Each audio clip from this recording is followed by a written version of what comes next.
রাত্রে বেলা সূরা বাকারার 285 আর 86 আয়াত যে ব্যক্তি পড়বে, আল্লাহ হাবিব সাল্লাল্লাহু আলাইহি ওয়াসাল্লাম বলছেন ফি লাইলাতিন কাফাতাহু, মুহাদ্দিসিনে কেরামগণ বলছেন ওই বাড়িতে রাত্রে বেলা জিনও ডিস্টার্ব করবে না, শয়তানও ডিস্টার্ব করবে না। আল্লাহর রাজ ভান্ডার থেকে ওই ব্যক্তির জন্য এত পরিমাণ বারাকা দেওয়া হবে যেই বান্দাটা কখনো চিন্তাও করে নাই। আর আওয়াজ দিয়ে বলে মাই হাম্বল রিকোয়েস্ট প্রত্যেকের অতি ভাই, ওয়াজ তো বাংলাদেশে প্রচুর হচ্ছে, কথা বলেন ঠিক কিনা? ইউটিউবের ভিতরে ওয়াজের অভাব নাই, এত কিছু আমাদের মধ্যে হচ্ছে মানুষদেরকে ইসলাহ করার জন্য, কিন্তু আমরা কয়টা লোক ইসলাহ করছি? কথা বলেন। এটা এখন চিন্তার বিষয়। শুধু ওয়াজ শুনলে হবে না, যেহেতু সংস্কার শুরু হচ্ছে, সংস্কার শুধু রাষ্ট্রে হবে না, সংস্কার প্রতিটি মুসল্লিরও হওয়ার প্রয়োজন। কথা বলেন না কেন? সংস্কার শুধুমাত্র ব্যক্তিরা, রাষ্ট্রের কর্তৃত্বশীল যারা তারা করবে, বিষয়টা এরকমের নয়। একেবারে খতিব সাহেব থেকে শুরু করে, ইমাম সাহেব থেকে শুরু করে, মুয়াজ্জিন সাহেব থেকে শুরু করে, মুসল্লি থেকে শুরু করে, একেবারে প্রত্যেকটা সেক্টরের মধ্যে যদি আজকে সঠিক সংস্কার হতো কোরআন অনুযায়ী, তাহলে ফজরে মুসল্লি 3 জন হতো না। কথা বলেন ভাই। এই দুইটা ফজিলতি বললাম। এবার আসেন আমাদের মূল বক্তব্য। আমার নবীজি সাল্লাল্লাহু আলাইহি ওয়াসাল্লাম এখন প্রথমে সুসংবাদ দিলেন ওয়াবাশশিরিল্লাযীনা আমানু। এখানে আল্লাহ বাশশির শব্দটি ওয়াহিদ মুযাক্কার হাজিরের, আমরা হাজির মারুফের সিগাটা ব্যবহার করে এখানে এই বিষয়টা নবী সাল্লাল্লাহু আলাইহি ওয়াসাল্লামকে ইন্ডিকেট দিয়ে বলা হচ্ছে, ইয়া রাসূলুল্লাহ সাল্লাল্লাহু আপনি সুসংবাদ দেন তাদেরকে। আল্লাহ কাদেরকে সুসংবাদ দিব? যে আল্লাযীনা আমানু, যারা ঈমান এনেছে। কি এনেছে? There is no God but Allah and Hazrat Muhammad sallallahu alaihi wasallam is his best and last messenger. আরে ঈমান আর ইসলাম আর ইহসান বুঝতে হবে। ঈমানটাও আমরা পরিপূর্ণ বুঝি না, ইসলামটাও পরিপূর্ণ বুঝি না, ইহসানটাও আমরা পরিপূর্ণ বুঝি না। কথা বলেন ঠিক কিনা? আমার নবীজি সাল্লাল্লাহু আলাইহি ওয়াসাল্লাম এইবার কালামুল্লাহ শরীফের আয়াতকে সামনে নিলেন। সাহাবীরা প্রশ্ন করলেন, মাল ঈমান ইয়া রাসূলুল্লাহ, ওগো নবীজি সাল্লাল্লাহু আলাইহি সাল্লাম, ঈমান কি জিনিস আপনি বলেন। নবীজি বললেন, ইযা সাররাতকা হাসানাতুকা ওয়া সাআতকা সাইয়্যাতুকা ফাআনতা মুমিন। শোনো রে, ভালো কাজ করতে যদি তোমার আনন্দ লাগে, খারাপ কাজ করতে যদি ভিতরে তোমাকে কেউ বাধা দেয়, বুঝবে তুমি হলে ঈমানদার। আওয়াজ দিয়ে বলেন সুবহানাল্লাহ। এইবার আল্লাহ রাব্বুল আলামিন ঈমানদারদের সংজ্ঞা কোরআনুল কারীমের মধ্যে দিলেন, الذين يؤمنون بالغيب ويقيمون الصلاة ومما رزقناهم ينفقون। আল্লাহ রাব্বুল আলামিন ঈমানদারদের কথা বললেন, আল্লাযীনা ইউমিনুনা বিল গায়ব, এরা গায়েবের প্রতি বিশ্বাস স্থাপন করে। গায়েব কোন জিনিস? আপনি আল্লাহকে দেখেন নাই, মুহাম্মদ সাল্লাল্লাহু আলাইহি ওয়াসাল্লামকে দেখেন নাই, কবর দেখেন নাই, মিজান সমাগত, আখিরাত সমাগত, জান্নাত জাহান্নাম দেখেন নাই। আল্লাহ রাব্বুল আলামিন বললেন, যারা গায়েবের প্রতি বিশ্বাস স্থাপন করে, ওয়া ইউকিমুনাস সালাহ, নামাজ পড়ে, নামাজ প্রতিষ্ঠা করে, ওয়া মিম্মা রাযাকনাহুম ইউনফিকুন, তাদেরকে যে রিজিক দেওয়া হয়েছে তা থেকে তারা ব্যয় করে। আল্লাহ রাব্বুল আলামিন ভিন্ন জায়গায় সূরা আনফালের 2 নম্বর আয়াতে আবার বললেন, ইন্নামাল মুমিনুনা আল্লাযীনা ইযা যুকিরাল্লাহু ওয়াজিলাত কুলুবুহুম ওয়া ইযা তুলিয়াত আলাইহিম আয়াতুহু যাদাতহুম ঈমানান ওয়া আলা রাব্বিহিম ইয়াতাওয়াক্কালুন। আল্লাহ রাব্বুল আলামিন এখানে বললেন, শোনো শোনো, আল্লাযীনা, ইন্নামাল মুমিনুনা আল্লাযীনা ইযা যুকিরাল্লাহ, আরে যাদের সামনে আল্লাহর জিকির করা হয়, ওয়া ইযা তুলিয়াত আলাইহিম আয়াতি, কোরআন তেলাওয়াত করা হয়, যাদাতহুম ঈমানা, ঈমান বৃদ্ধি পেতে থাকে। আল্লাহ তাআলা এই জায়গার মধ্যে ঈমানদারদের সংজ্ঞা দিলেন। চূড়ান্তভাবে আল্লাহ রাব্বুল আলামিন বললেন, ইন্নামাল মুমিনুনা আল্লাযীনা আমানু বিল্লাহি ওয়া রাসূলিহি সুম্মা লাম ইয়ারতাবু ওয়া জাহাদু বিআমওয়ালিহিম ওয়া আনফুসিহিম ফি সাবিলিল্লাহ।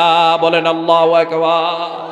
আমার আল্লাহ রাব্বুল আলামিন কোরআনুল কারীমের মধ্যে এইভাবে ঈমানদারদের সংজ্ঞা দেওয়া শুরু করলেন। এতটুক বুঝেন, রবকে না দেখে যদি আপনি বিশ্বাস স্থাপন করতে পারেন, আল্লাহ তাখাফু, ফেরেশতা আপনার জন্য সুসংবাদ রেখেছেন। মুহাম্মদ সাল্লাল্লাহু আলাইহি ওয়াসাল্লামকে না দেখেও যদি ওনার সুন্নতে মুতাহারাগুলো নিজের মধ্যে আপনি দাবিত করতে পারেন, আপনি পৃথিবীর মধ্যে ঈমানদার। কথা বলেন ঠিক কিনা? কিন্তু বিশ্বাস স্থাপন করলেন যে আল্লাহ আছে, এইটার ভিতরে আপনার না দেখে যে এই রকমের বিশ্বাস স্থাপন করলে ঈমানদারদের সংজ্ঞা, ওইটা যদি নিজের মধ্যে না আনেন, আপনি মাঝে মধ্যে মুনাফিকদের সঙ্গে থাকবেন, মাঝে মাঝে মনে করবেন মুনাফিক নীতি নিজের মধ্যে আসাটাই ইসলাম, ঈমান না। মুনাফিক নীতি নিজের মধ্যে আসা কখনো ঈমানদারের লক্ষণ হতে পারে না। কথা বলেন ঠিক কিনা? ঈমানদারের লক্ষণ যদি দেখতে হয়, মাঝে মধ্যে ফিলিস্তিনের মুসলমানদের দিকে তাকাবেন। কথা বলেন। আপনারা দেখেছেন মুসলিমদের ঐতিহ্যধন্য রাসূলুল্লাহ সাল্লাল্লাহু আলাইহি ওয়াসাল্লাম যেই ব্যাপারে হাদিস বর্ণনা করছেন, আরদুস শাম, সিরিয়ার মধ্যে 2 যুগ পর বাশার আল আসাদের পতন হয়েছে। কথা বলেন, আর আওয়াজ দিয়ে বলে। আপনারা দেখেছেন মুসলিমদের ঐতিহাসিক ঐতিহ্যধন্য ফিলিস্তিন যে মুসলমানদের হৃদয়ের মধ্যে প্রতিটা মুসলমান ধারণ করে, এদের উপর অত্যাচারের স্টিম রুলা কিভাবে চালানো হয়েছে। আজ সারা পৃথিবীর মধ্যে মুসলিমদের জয়ধ্বনিটা এইভাবে শুরু হচ্ছে যে মুসলমানদেরকে আটকানো যাবে না, তাদেরকে পাখির মতো গুলি করে হত্যা করা সম্ভব হতে পারে, কিন্তু মুসলমানদের কাছে যে ঈমান আছে সেই ঈমান দিয়ে মুসলমানদেরকে কখনো পরাস্ত করা যাবে না। কথা বলেন ঠিক কিনা? কখনো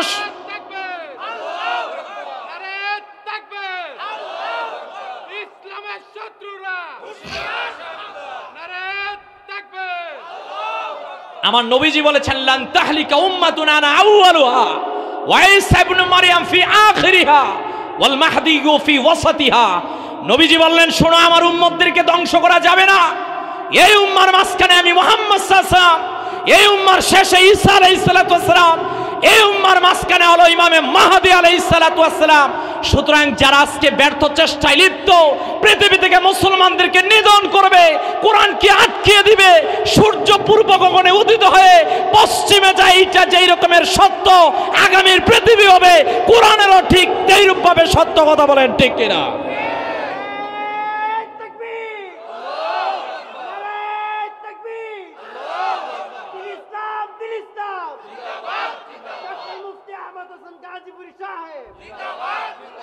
আমি গত পরশুদিন দেখে পত্রিকা দেখে যখন দেখলাম বাশার আল আসাদের পতন হয়েছে, আমার অঝর দ্বারায় চোখের পানি বেয়ে ফুটেছে। ওই ঘটনাটা স্মরণ করে আজ থেকে কোভিড-19 করোনা ভাইরাসের সমগ্র পৃথিবী যখন বন্ধ হয়ে গিয়েছিল, সিরিয়ার এই বাশার আল আসাদের কারণে যখন সিরিয়ার নিষ্পাপ মাসুম বাচ্চাগুলোকে হত্যা করা হয়েছিল, ওই দিন একটা নিষ্পাপ বাচ্চা বন্দুকের নলের সামনে মুখকে নিয়ে বলেছিল, শোনো, আজকে তোমাদের ক্ষমতার কারণে আমাদেরকে অন্যায়ভাবে হত্যা করছো। দুনিয়ার কোন রাজ দরবারের মধ্যে আমি শিশুর এর কোনো অ্যাপ্লিকেশন করছি না জবাবের জন্য। আমি যদি শহীদ হয়ে যাই, আরশে আজিমের আল্লাহর কাছে এর বিরুদ্ধে আমি জবাব দিব। কথা বলেন ঠিক কিনা? আজকে চোখ বেয়ে পানি পড়ে যে মুসলিমদের দেখার কেউ নাই, না, মুসলিমদের দেখার কোনো প্রয়োজনও নাই, মুসলিমদের পক্ষে আছে আমার আল্লাহ। কথা বলেন ঠিক কিনা? আজকে ভারত আমাদেরকে হুমকি দেয়। কথা বলেন, কি হুমকি দাও তুমি? তোমরা আমাদেরকে পেঁয়াজ না খেয়ে মার ফেলবা। পেঁয়াজের বাংলাদেশের অভাব নেই, আসতেছে। কথা বলেন না কেন? মনে রাখতে হবে, যারা আমাদের স্বাধীন বাংলাদেশের ভূখণ্ডের বিরুদ্ধে, যারা ইসলামের বিরুদ্ধে, যারা কোরআনের বিরুদ্ধে, নবীর সম্মান নিয়ে যারা কথা বলে, ভারতের মুসলমানদের প্রতি আমাদের ভালোবাসা আছে। বাবরি মসজিদ ভেঙ্গে যেমনি ভাবে রাম মন্দিরে রূপান্তরিত করেছে, আমাদের ব্যথা বেদনায় বুরকা খান খান হয়ে গিয়েছে। এর জবাব আমরা এখন দিব না, জবাব দিব গাজওয়ায়ে হিন্দের মাধ্যমে। কথা বলেন ঠিক কিনা? তবে সাম্প্রদায়িক সম্প্রীতির স্লোগান তারা যাতে আমাদেরকে না শিখাতে আসে, কারণ এইটা এই দেশের মধ্যে আমাদের পার্শ্ববর্তী হিন্দু ভাইয়েরা আছে, একদিনও আমরা তাদের মন্দিরে গিয়ে আঘাত করিনি। কথা বলেন না কেন? কত সুন্দর আমরা বক্তারপুর বাজারে একসাথে চলছি। ভারত যদি আমাদেরকে বলে বাবরি মসজিদ ভেঙ্গে বাংলাদেশের মধ্যে সংখ্যালঘুদের উপর অত্যাচার করা হচ্ছে, আমরা বলবো আগে নিজের চরকায় তল দেও। কথা বলেন না কেন? মনে রাখতে হবে, এটা স্বাধীন বাংলাদেশ। এই দেশের 1 ইঞ্চি মাটিকেও আমরা বিনা চ্যালেঞ্জে ছেড়ে দিতে চাই না। কথা বলেন ঠিক কি? বুঝতে হবে ঈমান কি জিনিস। আমার আল্লাহ রাব্বুল আলামিন কালামুল্লাহ শরীফের মধ্যে প্রথম জান্নাতবাসী যারা হবে তাদের জন্য শর্তটাই দিলেন ঈমানদার হওয়ার জন্য। কেন আমি ফিলিস্তিনের কথা বললাম, কেন আমি সিরিয়ার মুসলমানদের কথা বললাম? একটু রাসূলুল্লাহর হাদিস থেকে মেনে নেন, কেমন করে বুঝে নেন আপনি। আমার নবীজি সাল্লাল্লাহু আলাইহি সাল্লাম আরবের মধ্যে যখন দ্বীনের দাওয়াত দিলেন, আল্লাহর হাবিব সাল্লাল্লাহু আলাইহি সাল্লাম হেরা গুহা থেকে যখন দুনিয়ার মধ্যে আগমন করলেন, হযরতে খাদিজা রাদিয়াল্লাহু তাআলা আনহার হুজরার মধ্যে যখন আগমন করলেন, নবীজি এসে বললেন, ইকরা বিসমি রাব্বিকাল্লাযী খালাক। আল্লাহ তো সূরা আলাকের 5টি আয়াত নাজিল করেছেন। হযরতে খাদিজা নবীজিকে বললেন, নবীজি গো, আপনি টেনশন করবেন না, আপনি সমাজের মধ্যে শান্তি প্রতিষ্ঠার জন্য এসেছেন, আপনি আত্মীয়তার সম্পর্ক প্রতিষ্ঠা করেন, ন্যায় সাম্য মৈত্রী সব আপনার মধ্যে আছে। ওগো নবীজি সাল্লাল্লাহু আলাইহি সাল্লাম, আপনাকে আল্লাহ তাআলা অপমানিত করবেন না। নবীজির মনটা বড় ভরে গেল। এইবার নবীজি দ্বীনের ইসলামের দাওয়াত দেওয়া শুরু করে দিলেন। আবু বকর, হযরতে যায়েদ, উম্মে আইমান, হযরতে খাদিজার মতো জলিলুল কদর সাহাবীর ইসলাম ধর্ম শুরু করলেন। এইবার আমার নবীজি যখন আরবের মধ্যে 6 লাভ করে দ্বীনের দাওয়াত দিলেন, হযরতে খাব্বাব বিন আরাত রাদিয়াল্লাহু তাআলা আনহুর জবান বরাবর কান ইসলাম দাওয়াতটা গেল। হযরতে খাব্বাব ইবনে নিজের জবান দিয়ে ইসলামের কথাটাকে বর্ণনা শুরু করলেন। শোনো রে সাহাবীরা, তোমাদেরকে জানিয়ে দিলাম, আমি ছিলাম আরবের নচ অঞ্চলের মানুষ। আমার বংশের উপর আরেকটা বংশ অ্যাটাক করেছে। অ্যাটাক করার কারণে নারীদেরকে আবদ্ধ করা হয়েছে, পুরুষদেরকে হত্যা করা হয়েছে, গবাদি পশু যা কিছু আছে সব কিছুকে নিয়ে যাওয়া হয়েছে। আমাকে কৃতদাস হিসাবে রূপান্তরিত করা হয়েছে। আমাকে প্রথম কৃতদাস করে এক বাজারে বিক্রি করা হলো, ওই বাজার থেকে আরেক বাজারে বিক্রি করা হলো। এইভাবে আস্তে আস্তে আমি আরবের বাজারের মধ্যে বিক্রি হয়ে আসলাম। উম্মে আনমার মহিলার নাম উম্মে আনমার বলেন, আমি আরবের বাজারের মধ্যে গেলাম। বাজারের মধ্যে গিয়ে তরুণ একটা লোককে দেখলাম। তরুণ লোকটার চেহারার দিকে তাকিয়ে আমার বড় মায়া লাগলো। আমি তাকে ক্রয় করলাম। ক্রয় করে আমার সঙ্গে এইবার বাড়ির উদ্দেশ্যে আমি যখন নিয়ে যাচ্ছি, আমি জিজ্ঞেস করলাম, মান আনতা, তুমি কি? বলল, আমি হলাম খাব্বাব। বলল, তোমার বাড়ি কোথায়? বলল, নাজদে আমার বাড়ি। বলল, কেন তুমি কৃতদাসে রূপান্তরিত হয়েছ? বিস্তারিত ঘটনা উম্মে আম্মারকে আমি বললাম। উম্মে আম্মার বলল, আমি তোমাকে আমার বাড়ির পাশে লোহা যে কামার তৈরি করে তার দোকানের মধ্যে অস্ত্রগুলোকে আঘাত করে অস্ত্র তৈরির দোকানে ভর্তি করব।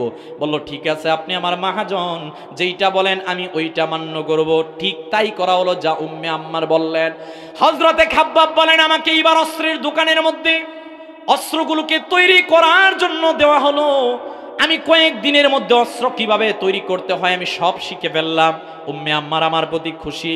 এইবার আমি আরবের মধ্যে শোনা শুরু করে দিলাম। শোনো রে, আবু জাহেলের কাছে আমানত রাখলে আমানতের খেয়ানত করা হয়। শোনা, ওয়ালিদ বিন মুগিরার কাছে শান্তি নাই। দুনিয়ার মধ্যে এই আরবের মধ্যে যারা আছে, নেতারা যারা আছে, সত্য কথা বলে না, নারীদেরকে মর্যাদা দেয় না, আরবের মধ্যে কোনো শান্তি নাই। এইবার হযরতে খাব্বাব বিতর্গত চিন্তা শুরু করলেন, কেমন করে আরবের মধ্যে শান্তি ঢুকানো যায়, কেমন করে শান্তি আসবে। এইবার হযরতে খাব্বাব রাদিয়াল্লাহু তাআলা আনহু বলেন, আমি একদিন আমার ওই কর্মস্থলের মধ্যে এক ব্যক্তির কাছে শুনতে পেলাম, আব্দুল্লাহর বেটা মুহাম্মাদুর রাসূলুল্লাহ সাল্লাল্লাহু আলাইহি ওয়াসাল্লাম নাকি আগমন করেছেন, যিনি সত্য কথা বলেন, মানবতা প্রতিষ্ঠা করেন, যিনি নারীদেরকে সম্মান দেন, যিনার চেহারার দিকে তাকালে বড় মায়া লাগে। কি লাগে?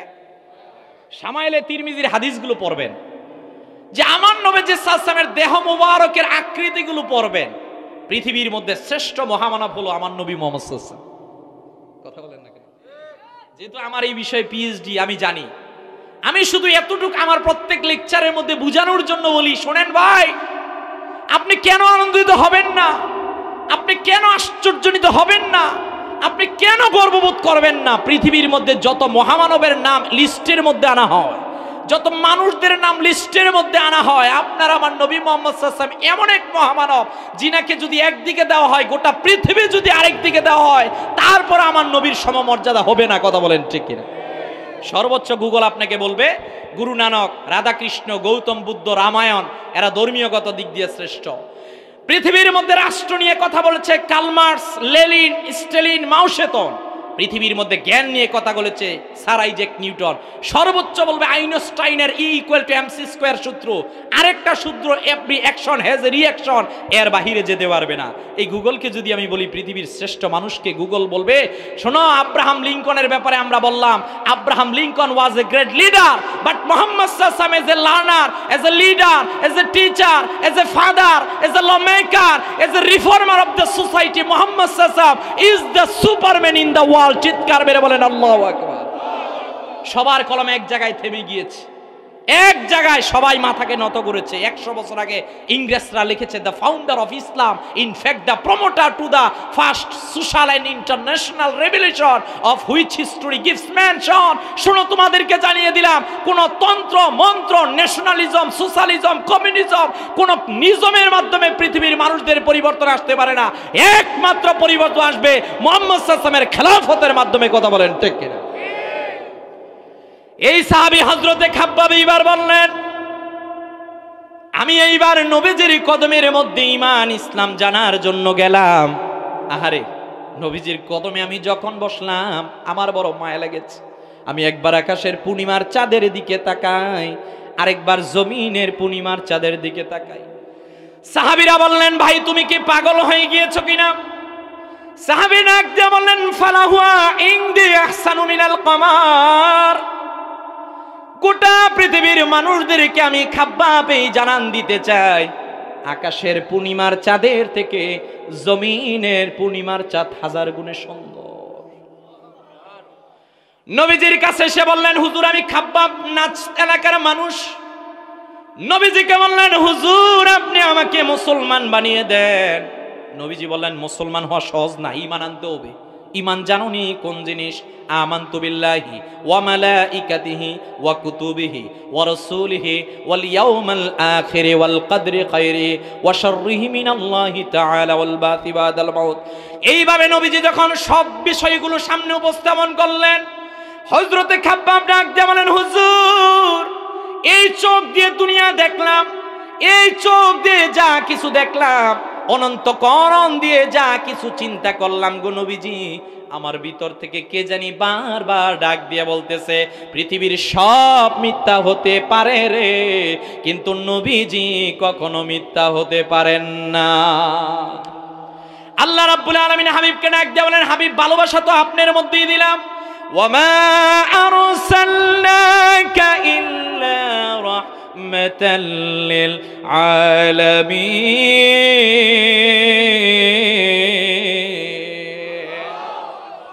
এইবার হযরতে খাব্বাব রাদিয়াল্লাহু তাআলা বললেন আমি মুসলমান হয়ে গেলাম। এরে ভাই আমানু বিষয়টা বোঝানোর জন্য আমি জীবনীটা বলছি, ঘটনা বলা আমার উদ্দেশ্য নয়। আপনি বুঝতে পারবেন ঈমান কেমন করে আনতে হবে। হযরতে খাব্বাব মুসলমান হয়ে গেলেন।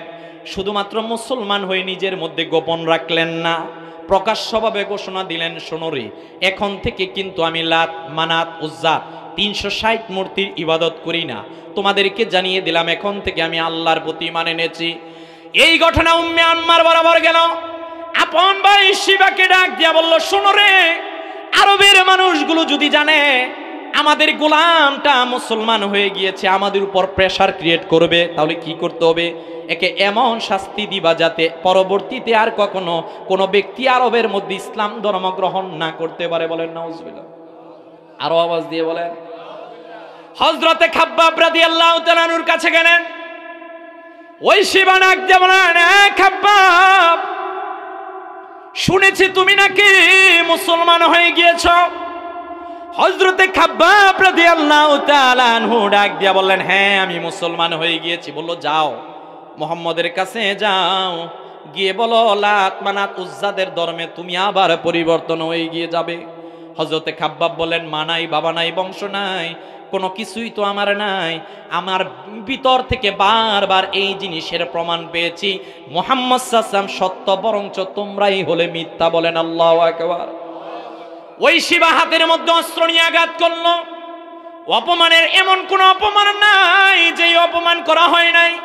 উসুদুল গাবা ফি মারিফাতিস সাহাবা কিতাবটা আপনি পড়ে দেখবেন, আমি কোনো বানোয়াট ঘটনা বলতেছি না, ঘটনা অনেক বড়। আমি চূড়ান্ত একটা কথা আপনাদেরকে বুঝাতে যাচ্ছি।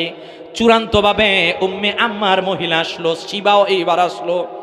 চূড়ান্ত ভাবে ডাক দিয়া বলল, শোনো, তোমাকে লাস্ট বারের জন্য আমরা সুযোগ দিলাম, যাও যাও যাও, আল্লাহর হাবিব মুহাম্মাদুর রাসূলুল্লাহ সাল্লাল্লাহু আলাইহি ওয়াসাল্লামের কাছে গিয়ে বলো, ইসলাম থেকে তুমি পরিত্যাগ করলা। হযরতে খাব্বাব বললেন, না, এটা সম্ভব না, জীবন দিয়ে দিব কিন্তু ঈমান দিতে পারবো না।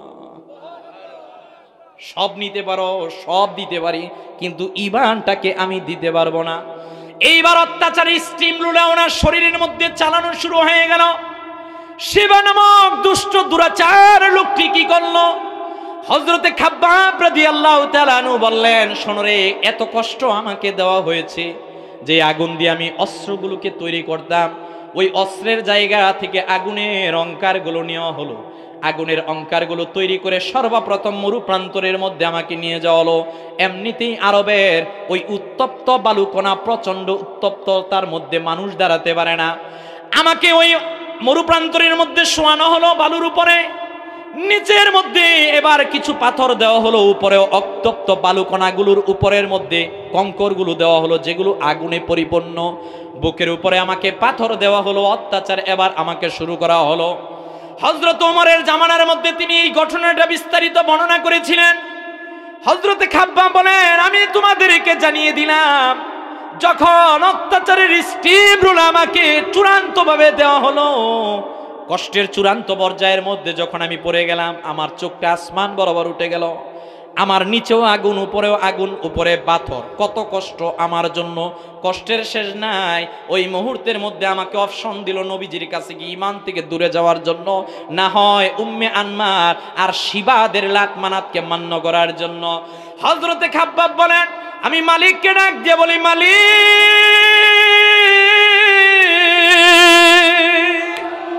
আমি পৃথিবীর মানুষদের কাছে ঈমানের দৃষ্টান্ত দেওয়ার জন্য আরবের এই প্রান্তরের মধ্যে পৃথিবীর মানুষদেরকে বুঝাতে যাচ্ছি, ঈমান যখন গ্রহণ করা হবে, কষ্ট আছে অনেক বেশি। কষ্টকে যারা নিজের মধ্যে আনবে তারা পুরস্কৃত হয়ে যাবে। শিবা চিন্তা করলো, তাকে আটকানো যাবে না। কেমন করে তাকে আটকানো যায়? নিজের মা নাই, নিজের বাবা নাই, নিজের বংশ নাই, নিজের আত্মীয় স্বজন নাই, সবকিছুকে ছেড়ে দিও। যে তরুণটা নবীজির কাছে ঈমান আনয়ন করে আজকে মৃত্যুর সন্ধিক্ষণে এই জায়গার মধ্যে দাঁড়িয়ে বলে, না না না, আমি ঈমান যেইটা আনয়ন করেছি সেইটা ছাড়তে পারবো না। উম্মে আম্মার বলল, তাকে পরীক্ষা করে লাভ হবে না, এ তো মুহাম্মাদুর রাসূলুল্লাহ সাল্লাল্লাহু আলাইহি সাল্লামের কাছে এমন এক ইসলাম ধর্ম গ্রহণ করেছে যে ঈমান এত সহজ বিষয় নয়, কিন্তু ভিতরের মধ্যে এমন ঈমান আছে, তার দুনিয়া হলো এর একদিক, তার দুনিয়াটা একদিকে, তার ঈমান হলো আরেক দিকে। আরো আওয়াজ দিয়ে বলেন, আল্লাহ রাব্বুল আলামিন এইবার এইভাবে সুসংবাদ দিলেন, ইন্নাল্লাযীনা ক্বালু রাব্বুনাল্লাহু সুম্মা ইসতাকামু তাতানাজ্জালু আলাইহিমুল মালাঈকা আল্লা তাখাফু ওয়া লা তাহজানু ওয়া আবশিরু বিল জান্নাতিল্লাতী কুনতুম তুআদুন।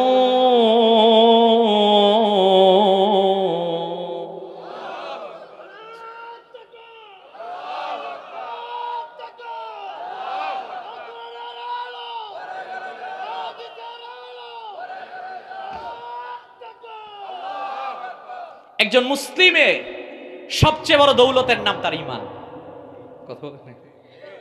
সাহাবায়ে কেরামগণ আমাদের অনুকরণীয়, অনুসরণীয় দল, এজন্য আমরা আহলে সুন্নাত ওয়াল জামাত। কথা বলেন ঠিক কি না? সাহাবায়ে কেরামদের কাছ থেকে আমাদের কি ঈমান শিক্ষা করতে হবে? ঈমান ইউটিউব থেকে শিক্ষা করলে হবে না। কথা বলেন। সাহাবায়ে কেরামগণ কোন রক্তচক্ষুকে, হয়তো আবু জাহেল হতে পারে, এর তো সব আছে, এর কাছে সব আছে, কিন্তু তার কাছে ঈমান নাই। কথা বলেন না কেন? এদের কাছে অর্থকরী, ধন সম্পদ সব আছে, কিন্তু এদের কাছে ঈমান নাই। কথা বলেন ঠিক কিনা? ঈমানের স্লোগান দেওয়ার জন্য, হকের কথা বলার জন্য একদলকে ফাঁসি কাষ্ট পর্যন্ত যেতে হবে। হক কথা বলার জন্য একদলকে সমাজের মধ্যে নিষ্পেষণ নিজের মধ্যে আনয়ন করতে হবে। তারপরে বলতে হবে, আমি কোরআনের হক কথাগুলো বলেই যাব। যদি তোমরা আমাকে ফাঁসি কাষ্টের মধ্যেও ঝুলাও, আমি আমার আল্লাহর কাছ থেকে আর পুরস্কার নিব। কথা বলেন ঠিক কিনা? সাকিতু আনিল হাক্কি শাইতানুন আকরাস, যে হক কথা বলে না সে হলো বোবা শয়তান। কথা বলেন না কেন? কোরআন আমাদেরকে বলছে ওয়াবাশশিরিল্লাযিনা আমানু, এই ঈমান আনো। ঈমান কিভাবে আনতে হবে? এই রকমের ঈমান আনতে হবে, আল্লাহকে না দেখে বিশ্বাস করতে হবে। এখন ঈমান আনয়ন করার ক্ষেত্রে যত অত্যাচারের স্টিম রুলা নিজের মধ্যে আনবে, আমি সব জায়গায় বলবো আমার সব কিছুর মালিক, সিজদা পাওয়ার মালিক দুনিয়ার কোনো মাজার নয়, সিজদা পাওয়ার মালিক কোনো গাছ নয়, সিজদা পাওয়ার মালিক কোনো পীর সাহেব নয়, সিজদা পাওয়ার মালিক কোন দুনিয়ার কেউ নয়। এই কপাল দিয়ে যদি সিজদা দিতে হয়, তিনি হলেন একজন। তিনি কে? আসতে বলবেন না, তিনি কে? আমি যদি আমার সন্তান চাই, ব্যবসায় বরকত চাই, চাকরি চাই, আমি দুনিয়ার কারো কাছে চাইবো না। সব কিছুকে ছেড়ে যদি আমার রবের সাথে আমার কানেক্টিভিটি হতে পারে, আমি বিশ্বাস করি আমার রব আমাকে সবকিছু দিবেন। কথা বলেন ঠিক কিনা?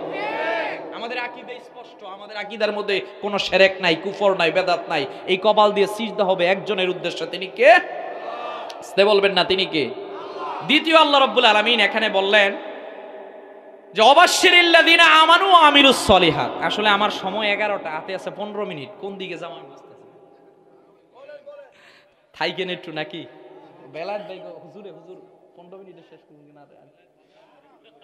বেলায়েত ভাই তো ঘুমাইতে ওরে সমস্যা আছে, হুফা তো ভাই তো সম্পদ লই আবার টানাটানি করলে ওরে। আচ্ছা আপনারা ঠেকায় না, আমি একটু যতটুকু নিয়েছি। আবার আমার ওস্তাদ বসা এখানে তো কথা বললে ডানি বামে চিন্তা করতে হয়, কথা কর না। যাই হোক, দ্বিতীয় আল্লাহ রাব্বুল আলামিন ঈমানের কথা বলে, ঈমান আর ইসলাম, ইসলামের বিষয়টা জাস্টিস তকি উসমানী সাহেবের একটা বক্তব্য বলি যে দিন ইসলাম কি? 5টা জিনিসের সমষ্টিগত রূপরেখার নাম ইসলাম। কয়টা? সবাই বলেন কয়টা? জাস্টিস তকি উসমানী বর্তমান পৃথিবীর মধ্যে সবচেয়ে ক্ষমতাধর, মুসলিম বিশ্বের মধ্যে ক্ষমতাধর সম্পত্তি দিয়ে নয়, এলমে শরীয়ত, এলমে তরিকত, এলমে ফিক ইত্যাদি দিয়ে যিনি সবচেয়ে ক্ষমতাধর, তিনি বলছেন 1 নাম্বার ইসলাম মানে কি তোমাদেরকে বুঝতে হবে। যার কাছে ইসলাম বলতে 1 নাম্বার তার ঈমান থাকবে। ঈমান বলতে কি? যে তার আমল আখলাক ঠিক থাকবে, তার ইবাদত ঠিক থাকবে, তার আকীদা ঠিক থাকবে, তার মুআমালাত ঠিক থাকবে, তার মুআশারাত ঠিক থাকবে। মানে কি? ইসলাম বলতে কি? আপনার ইবাদত ঠিক করতে হবে, মসজিদে যেতে হবে, 5 ওয়াক্ত নামাজ পড়তে হবে। কথা বলেন না কেন? আমি মুসলমান, আমি যদি মসজিদের দিকে না চিনি তাহলে আমি পরিপূর্ণ ইসলাম ধর্মের অনুসারী না। কথা বলেন না কেন? 2 নাম্বার আমার আকীদা ঠিক করতে হবে, ওই যে শিরক কুফরের সাথে যাওয়া যাবে না। 3 নাম্বার আমার আখলাক ঠিক করতে হবে, চরিত্র ঠিক করতে হবে। কথা বলেন? মুসলমান কি মিথ্যা কথা বলতে পারে? কথা বলেন, মিথ্যা কথা বলতে পারে? 4 নাম্বার মুআশারাত আর মুআমালাত, ব্যবসা বাণিজ্য হালাল পথে হতে হবে, সুদ ঘুষ হারামের দিকে যাওয়া যাবে না। 5 নাম্বার আমার চলা বসা উঠা ফিরা যা কিছু আছে সব কিছু হবে রাসূলুল্লাহর তরিকা অনুযায়ী। এগুলো যে মান্য করবে সে ইসলামে ঢুকলো। আর ঈমান কি? আল্লাহকে দেখলেন না, রাসূলকে দেখলেন না, কবরকে দেখলেন না, ইত্যাদি না করে বিশ্বাস করলেন, আপনি ঈমানদার। 2টা জিনিস আপনার মধ্যে আছে, আল্লাহ বলছেন তোমার জন্য অপেক্ষা করতেছে আল্লাহর জান্নাত। বলেন সুবহানাল্লাহ। ওয়া আমিলুস সলিহাত, নেক কাজ করতে হবে। রব্বুল আলামিন কালামুল্লাহ শরীফের মধ্যে যেই জায়গার মধ্যে ঈমানের কথা বললেন, ঈমানের কথার সঙ্গে সঙ্গে আল্লাহ আমলের কথাও বললেন, নেক আমলের কথা বললেন। রব্বুল আলামিন বললেন ওয়াল আসরি ইন্নাল ইনসানা লাফি খুসর ইল্লাল্লাযীনা আমানু ওয়া আমিলুস সলিহাতি ওয়া তাওয়াসাউ বিল হক বলেন আল্লাহু আকবার। আল্লাহ রাব্বুল আলামিন আরেক জায়গার মধ্যে পৃথিবীর মানুষদেরকে ডাক দিলেন, শোনো রে পৃথিবীর মানুষেরা, ঈমান আনয়ন করতে হবে। শুধু ঈমান আনয়ন করে ক্ষান্ত হলে হবে না, নেক আমল করতে হবে। বিধর্মীরা কিভাবে নেক আমল করবে তারও ডিরেকশন আল্লাহ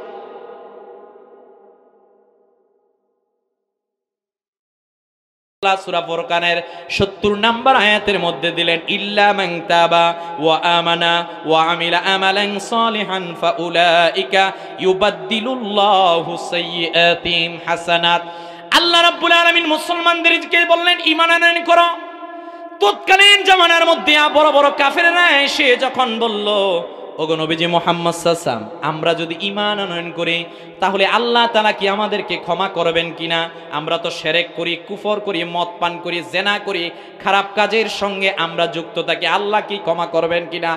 রব্বুল আলামিন ডাক দিয়ে বললেন, ওগো হাবিব, আপনি তামাম পৃথিবীর মানুষদেরকে জানিয়ে দেন পাহাড় সমপরিমাণও যদি গুনাহ বান্দার হয়ে যায় টেনশন নাই। আরে সে আর কত গুনাহ করেছে, দুনিয়ার সবচেয়ে বড় পাহাড় মাউন্ট এভারেস্টের সমপরিমাণও যদি বান্দার গুনাহ হয়ে যায়, আরো বেশি যদি গুনাহ হয়ে যায়, আল্লাহ সুসংবাদ দিচ্ছেন না তোমার টেনশন নাই। তুমি যদি বিধর্মী হও, ইল্লা মান তাবা, প্রথম তুমি তওবা করবা, ও আমানা তুমি ঈমান আনবা, ও আমিলা আমালান সালিহা, আল্লাহ বললেন 3 নাম্বার তুমি নেক কাজ করবা। বিধর্মীদের জন্য আল্লাহ তাআলা 3টা বিষয় দিলেন, ঈমানদারদের জন্য আল্লাহ সাথে সাথে বললেন ঈমান আনবা, নেক আমল করবা। তারা যদি 3টা কাজ করে, তোমরা যদি 2টা কাজ করো, আমি আল্লাহ তোমাদের জন্য রেখে দিয়েছি জান্নাত। আওয়াজ দিয়ে বলেন আল্লাহু আকবার। নেক আমলটা কেমন নেক আমল? একজন মানুষের সঙ্গে আপনি ভালো ব্যবহার করেন, এইটাও নেক আমল। এই ক্ষেত্রে আমি একটা ঘটনা বলি, সহজে বুঝতে পারবেন। নবীজির যত উম্মত ছিলেন, উম্মতের মধ্যে একজন জলিলুল কদর উম্মত ছিলেন হযরতে আব্দুল্লাহ ইবনে মুবারক রাহমাতুল্লাহ আলাইহি, যুগশ্রেষ্ঠ মুহাদ্দিস, একজন ফকিহ, শ্রেষ্ঠ ব্যবসায়ী ছিলেন, আল্লাহর আবেদ ছিলেন, আল্লাহর বন্ধু ছিলেন হযরতে আব্দুল্লাহ ইবনে মুবারক রাহমাতুল্লাহ আলাইহি। ওনার ঘটনাটা ইবনে শিরিন রাহমাতুল্লাহ আলাইহি ওনার কিতাবের মধ্যে নকল করেছেন। ওরে ভাই, নেক আমল কেবল আপনি সহজভাবে বুঝতে পারবেন। হযরত আব্দুল্লাহ ইবনে মুবারক বলেন, আমি একবার হজের মধ্যে গেলাম হজ করার জন্য। আমি হজ করে ওই দিন আল্লাহর ঘরের সামনে ঘুমিয়ে রইলাম। আমার ঘুমটা তত বাড়ি না, হালকা তন্দ্রাচ্ছন্ন অবস্থার মধ্যে আমি শুয়ে রইলাম। হযরতে আব্দুল্লাহ ইবনে মুবারক রাহমাতুল্লাহ আলাইহি বললেন, আমি যখন আল্লাহর ঘরের সামনে ঘুমালাম, আমি মুহূর্তের মধ্যে তাকিয়ে দেখি 2 জন মানুষ স্বপ্ন যুগে একজন আরেকজনের সঙ্গে এই কথা বলা বলে শুরু করে দিয়েছে। শোনো রে, একজন আরেকজনকে বলতেছে, এই বছর 6 লক্ষ হাজি হজ করেছে। কয় লাখ? এই বছর 6 লক্ষ হাজি হজ করেছে। আল্লাহ তাআলা এক ব্যক্তির উসিলায় 6 লক্ষ হাজির হজ কবুল করেছেন। স্বপ্ন যুগে এক ব্যক্তি আরেকজনকে বললেন, তিনি হলেন সিরিয়ার দামেস্কের আলী ইবনে মুওয়াক্কাফ, ওনার নাম। হযরতে আব্দুল্লাহ ইবনে মুবারক রাহমাতুল্লাহ আলাইহি ওনার স্বপ্নটা যখন ভেঙে গেল, আল্লাহর ঘর কাবা থেকে তিনি সিরিয়ার উদ্দেশ্যে রওনা হয়ে গেলেন, আরদুস শামের উদ্দেশ্যে। এবার তিনি সিরিয়ার দামেস্কের মধ্যে গিয়ে জিজ্ঞেস করলেন, তোমাদের মাঝখানে আলী ইবনে মুওয়াক্কাফ নামক কেউ আছো কিনা? চূড়ান্তভাবে খোঁজাখুঁজির পর তিনি খুঁজে বাইর করলেন, সিরিয়ার দামেস্কের এলাকার মধ্যে আলী ইবনে মুওয়াক্কাফ নামক এক ব্যক্তির জীর্ণ শীর্ণ বাড়ির মধ্যে তিনি গেলেন। বললেন, ভাই আপনি কি আলী ইবনে মুওয়াক্কাফ নাকি? বলল, হ্যাঁ আমি। বলল, কেন ভাই, কি হয়েছে? বলল, আপনার পেশা কি? বলল, ভাই রে, আমার পেশা হলো আমি মানুষের জুতাগুলোকে সেলাই করি, আমি হলাম একজন মুচি। বলেন আল্লাহু আকবার। হযরতে আব্দুল্লাহ ইবনে মুবারক বললেন, ভাই আপনি কি এই বছর হজ করতে গিয়েছিলেন কিনা? বলল, না আমি এই বছর হজ করতে যাই নাই। আব্দুল্লাহ ইবনে মুবারক চিন্তার মধ্যে পড়ে গেলেন, কেমন আশ্চর্য ঘটনা যে ওনার কারণে আল্লাহ 6 লক্ষ হাজির হজকে কবুল করেছেন, কিন্তু উনি হজ করতে যায় নাই। বললেন, ভাই আপনার মাইন্ড করবেন না, একটা বিষয় আমাকে বলেন। বললেন, কি বিষয়? যে আপনি হজ করতে যান নাই, আমি স্বপ্ন যোগে দেখলাম আল্লাহ তাআলা আপনার বিষয়ে একটা সমাধান রেখেছেন। এই বছর 6 লক্ষ হাজির হজকে আল্লাহ আপনার উসিলায় কবুল করেছেন। ওই আলী ইবনে মুওয়াক্কাফ বললেন, ভাই আমার তো ওই রকমের কোনো আমল নাই, তবে আপনাকে আমি একটা কথা বলতে চাই। আমার জীবনের একটা স্বপ্ন ছিল, দীর্ঘ 30 বছর আমার জীবনের স্বপ্ন হলো যে আমি আল্লাহর ঘরে হজ করতে যাব, মিনা মুজদালিফা আরাফার মধ্যে হজ করতে যাব। কিন্তু হজ করার জন্য আমার জন্য তো দিনার আর দিরহাম প্রয়োজন, আমি নাই। আমি চিন্তা করলাম কি করা যায়, কারণ মুসলমানদের কাছে একটা জিনিস হলো নেক নিয়ত। মুসলমান যখন নেক নিয়ত করলে পারন না করলেও সওয়াব পেয়ে যাবে। কথা বলেন না কেন? ইন্নামাল আমালু বিন্নিয়াত। ওই ব্যক্তিটা একদম বললে, আমার তো এই রকমের সম্বল নাই। আমি আমার রবকে ডাক দিয়া বলি, মালিক কারিবা আপনার ঘরকে দেখার মনের মধ্যে আনন্দ জাগে না, কে বা দেখতে চায় না। প্রতিদিন রাত্রেবেলা আল্লাহর কাছে গভীর রজনীর মধ্যে আমি চোখের পানিগুলো ফেলে ফেলে আল্লাহর কাছে বলতাম। এই বছর আল্লাহ রাব্বুল আলামিন আমাকে শক্তি সামর্থ্য দিলেন, আমার জন্য হজে যাওয়ার জন্য যত দিনার আর দিরহাম প্রয়োজন সব আমি সংগ্রহ করলাম। ঘটনাটা এবার ঘটলো। কি ঘটনা? ওরে ভাই, আপনি তো জানেন না, আমার বাড়িতে একদিন খাবার ছিল না। খাবার না থাকার কারণে আমার স্ত্রী আমার বাড়ির পাশের এক বাড়ির মধ্যে দুপুরের খাবার আনতে গেল। ওই বাড়ির মধ্যে গোস্ত পাক করা হয়েছে। আমার স্ত্রী গিয়ে বলল, আপনাদের বাড়িতে তো আজকে গোস্ত পাক হয়েছে, আমাকে দেন, আমাদেরকে দেন হেল্প হিসাবে। ওই বাড়ির মহিলাটা ডাক দিয়ে বলে, আব্দুল্লাহ ইবনে মুবারক, আপনাকে জানিয়ে দিলাম। আলী ইবনে মুওয়াক্কাফ তিনি ডাক দিয়ে বললেন, আমার স্ত্রী যখন ওই বাড়ির মধ্যে গেল, গোস্ত দিতে চাইল না, বলল গোস্ত আমাদের জন্য খাওয়া জায়েজ, আপনাদের জন্য জায়েজ নাই। আলী ইবনে মুওয়াক্কাফ বলল, এটা তো বুঝলাম না। আমার স্ত্রী সে আমাকে ঘটনা বলল যে একই গোস্ত, শরীয়ত তো সবার জন্য একটাই। কথা বলেন না কেন? ওনার জন্য যেই শরীয়ত, আপনার জন্য যেই শরীয়ত, আমার জন্য তো একই শরীয়ত। কথা বলেন না কেন? কিন্তু বিষয়টা তো বুঝলাম না যে গোস্ত তিনি খাচ্ছেন, আমাদের কি গোস্ত দিচ্ছেন না? What is the reason? কারণ কি? ওনাকে জিজ্ঞেস করলো, কি ঘটনা কি? ওই বাড়ির ওই স্ত্রী মহিলাটা ডাক দিয়ে বলে, শোনেন, আমাদের বাড়িতে বিগত ৩-৪ দিন যাবত কোনো খাবার পাক হয় নাই। আমরা প্রচন্ড ক্ষুধার্ত অবস্থার মধ্যে রয়েছি।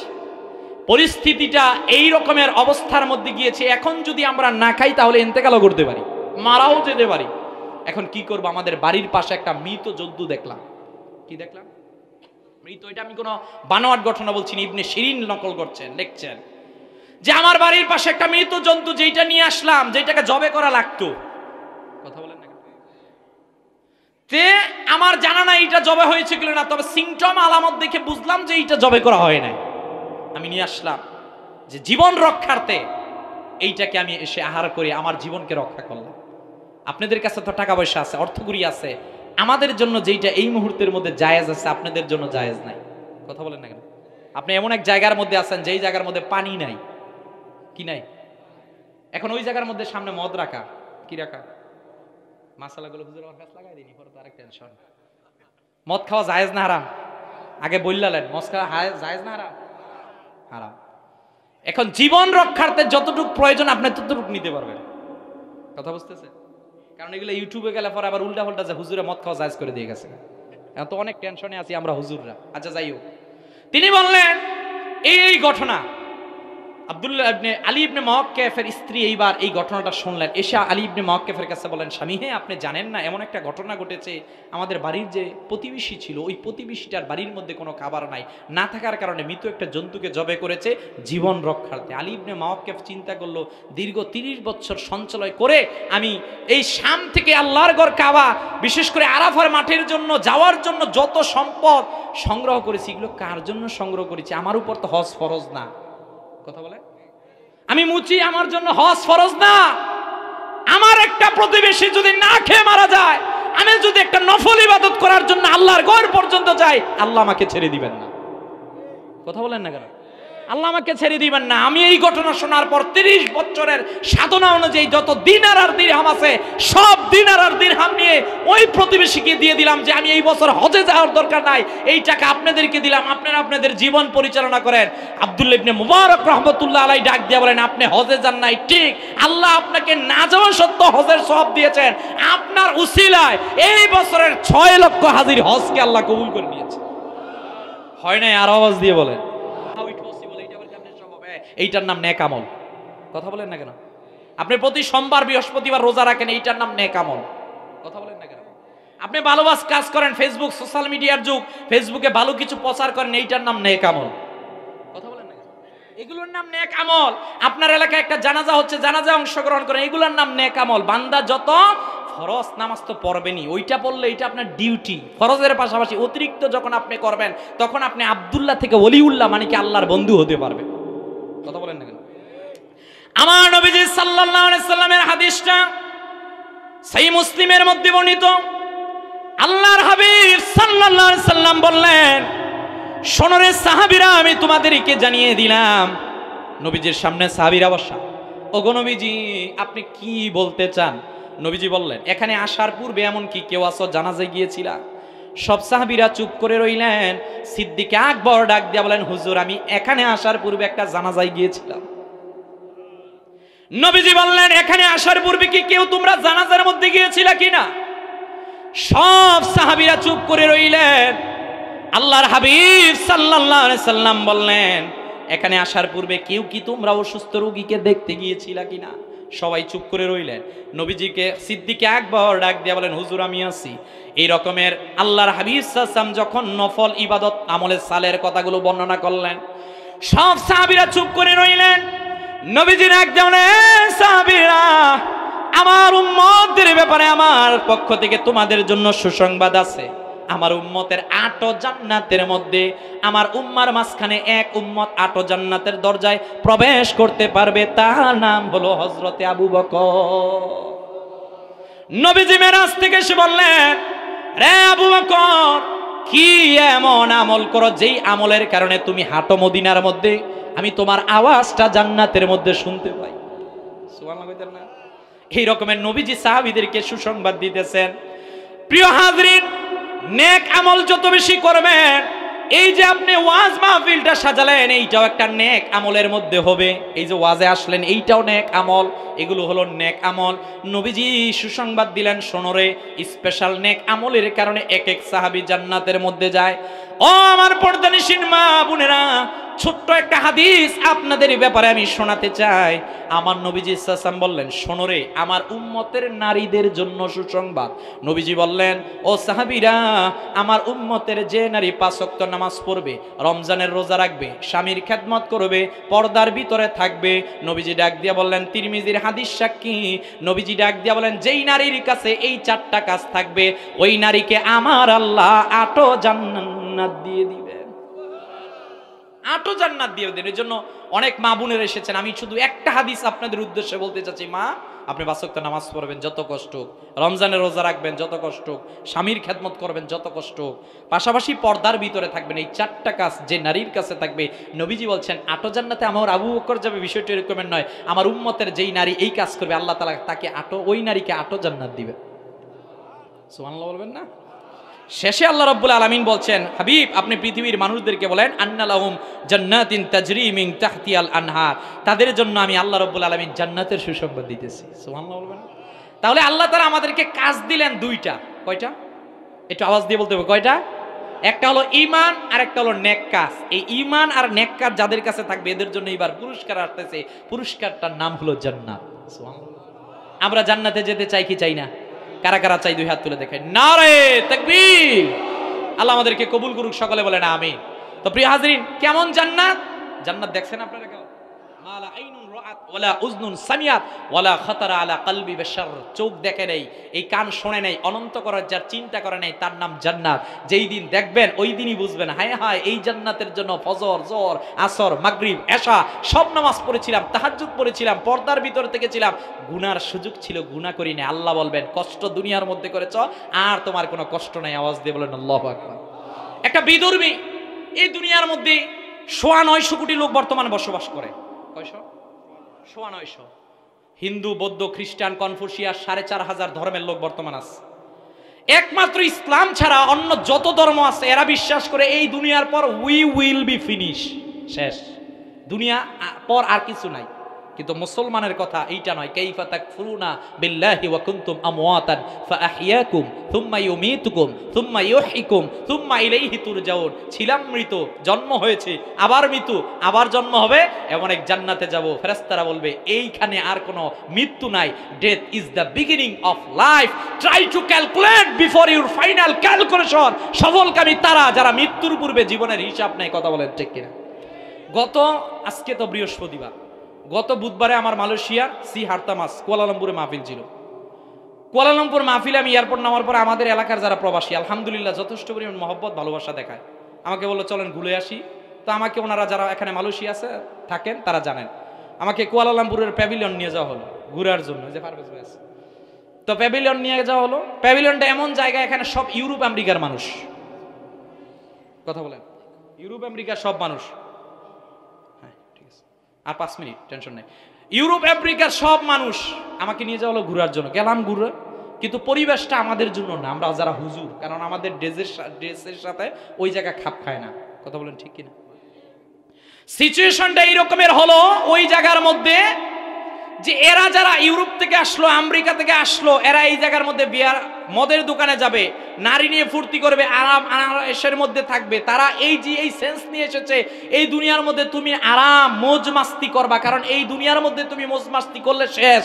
আমি চিন্তা করলাম আমার সেন্সের মধ্যে আমার আল্লাহ বলেছেন ইন্নাল্লাহ আশতারা মিনাল মুমিনিনা আনফুসাহুম, আল্লাহ তাআলার সাথে আমাদের একটা ক্রয় বিক্রয় হয়েছে। আমার জীবন আমার না, আপনার জীবন আপনার না, আমাদের জীবন আমাদের না, এগুলো সব একজনের। তিনি কে? আসতে বলবেন না, তিনি কে? সব আমার আল্লাহ রাব্বুল আলামিন। তাহলে এরা তো মौज মাস্তি করবে, এরা দুনিয়ার মধ্যে আরামায়েশ করবে। আল্লাহ ডাক দিয়ে বলছেন তুমি দুনিয়ার মধ্যে মौज মাস্তি করবে না, তোমার জন্য অপেক্ষা করতেছে জান্নাত, যেখানে তুমি সুসংবাদ পাবে। বলেন সুবহানাল্লাহ। শুধু জান্নাতের কথা একটাই বলছি, এই যে বক্তারপুর বাইতুল কুরআন হাফিজিয়া মাদ্রাসা, আরে ভাই সফলতা তারা পাবে। কালকেই তো এখানে আগামীকালকে 4 জন ছাত্র এখানে দস্তরবন্দি, মাথার মধ্যে পাগড়ি নিবে। আরে ভাই সফলকামী তারা যাদের সন্তানগুলো এখানে কোরআনে হাফেজ হয়ে মাথার মধ্যে পাগড়ি নিতে পারবে। কথা বলেন না কেন? আমার নবীজি সাল্লাল্লাহু আলাইহি সাল্লাম এইবার জান্নাতের বর্ণনা দেওয়া শুরু করলেন। নবীজি সাল্লাল্লাহু আলাইহি সাল্লাম বললেন, শোনো রে, তোমাদেরকে জানিয়ে দিলাম জান্নাতবাসীর জন্য 1 নাম্বার সুসংবাদ হলো সে আল্লাহকে দেখতে পারবে। সুবহানাল্লাহ বলবেন না? বান্দাটা যখন জান্নাতে প্রবেশ করবে, একজন ফেরেশতা এসে তাকে সুসংবাদ দিবে, শোনো রে, এমন একটা জান্নাতের মধ্যে তুমি প্রবেশ করবে যে সর্বদা তুমি সুস্থ থাকবে। 2 নাম্বার, এই জান্নাতে তোমার কখনো মৃত্যু হবে না।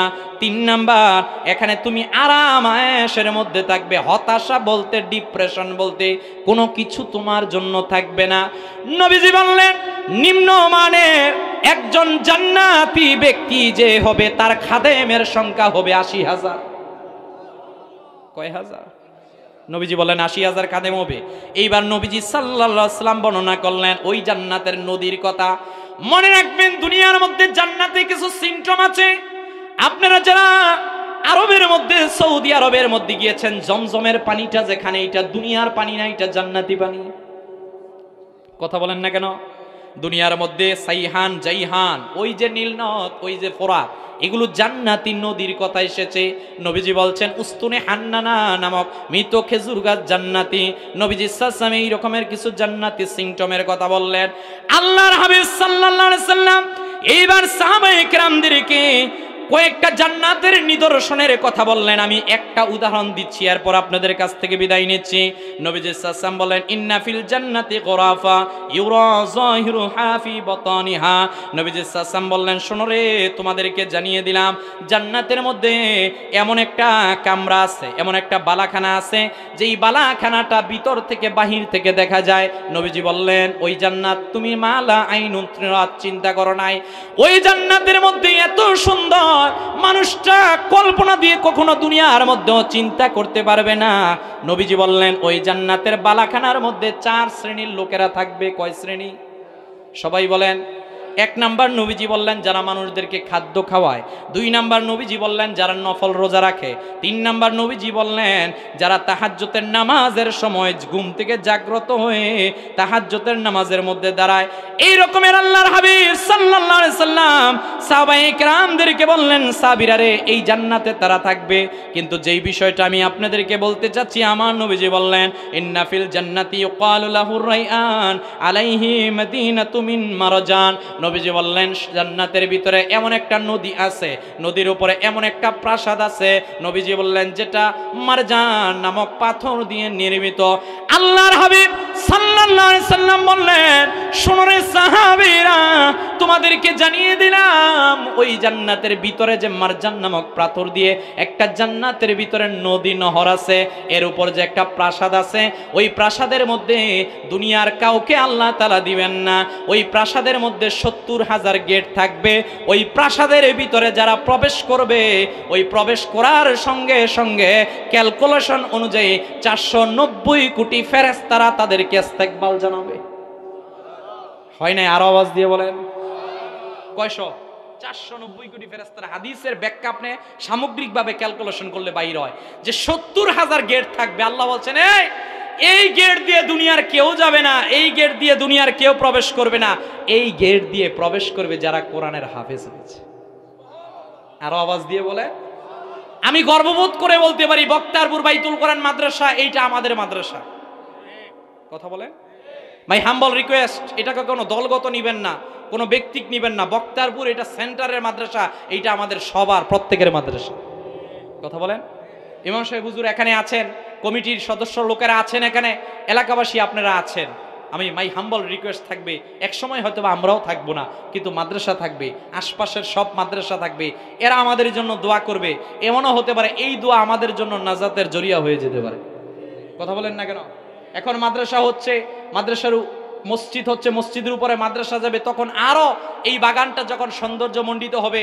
এখন কুমিল্লা থেকে বিভিন্ন জায়গা থেকে স্টুডেন্টরা এই জায়গার মধ্যে এসে লেখাপড়া করে। আপনি সৌভাগ্যবান, নিজেকে গর্ববোধ করতে পারেন এই কারণে যে আপনার এলাকার রাত্রেবেলা তাহাজ্জুদের সময় আপনি আমি ঘুমাই, এই তলেবে এলেমগুলো ঘুমায় না, রব্বির হামহুমা কামা রব্বায়ানি সগীরা বলে দোয়া করে, এলাকার জন্য দোয়া করে। এইটা আমাদের জন্য বড়ই কল্যাণকামী। কথা বলেন ঠিক কিনা? তাহলে সন্তান দায়িত্ব, একটা সন্তানকে আপনি হাফেজে কোরআন বানান, একটা সন্তানকে আপনি আলেম বানান, একটা সন্তানকে কোরআনের হাফেজ আলেম যদি বানাতে পারেন, দুনিয়ায়ও সফলকামী হবেন, আখেরাতেও সফলকামী হবেন। এছাড়া আপনি কখনো সফলকামী হতে পারবে? ভাই আমাদের সব দেখা হয়েছে বাংলাদেশের ইতিহাসের মধ্যে, যারা স্কুল কলেজ ইউনিভার্সিটির মধ্যে বলছে মোস্ট ওয়েলকাম, ইসলাম এত ন্যারো মাইন্ডের পরিচয় দেয় না যে তোমাকে শুধু আলেমই হতে হবে। কথা বলেন না কেন? সন্তানকে বিজ্ঞানী বানান, কোনো সমস্যা নাই, তবে সন্তানটাকে আপনি বেসিক জ্ঞান দিবেন, কোরআনের জ্ঞান। কথা বলেন না কেন? বেসিক জ্ঞান কোরআনের দেওয়া প্রয়োজন। সন্তানকে সকালবেলা মক্তবে পাঠানো দরকার, কিন্ডারগার্টেনের মধ্যে পড়ান, আমার কোনো বাধা নাই, কোনো প্রশ্ন আমার নাই। আপনি যাক না সন্তান কিন্ডারগার্টেনে, কিন্তু কোরআনকে মাইনাস করে যদি কিন্ডারগার্টেন পড়ান, মৃত্যুর পূর্বে এই সন্তান একদিনও আপনার কবরের সামনে যাবে না। কথা বলেন না কেন? বরঞ্চ এমন এক জীবন পরিচালনা করবে, শেষকালে সে নাস্তিক হয়ে যাবে। কথা বলে?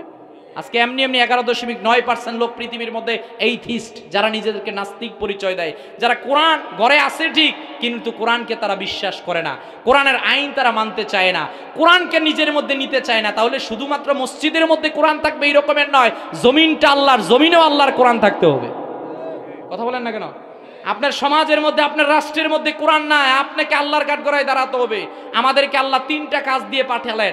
একটা আল্লাহর ইবাদত করবা, 2 নাম্বার জমিনে আল্লাহর আইন বাস্তবায়ন করবা, 3 নাম্বার পৃথিবী বিনির্মাণে কাজ করবা। এই 3টা কাজ দিয়ে আল্লাহ পাঠিয়েছেন। তাহলে আপনি আমি কে? আপনি আমি কোন ব্যক্তি? আপনি আমি কোথায় ছিলাম, কোথায় যাব?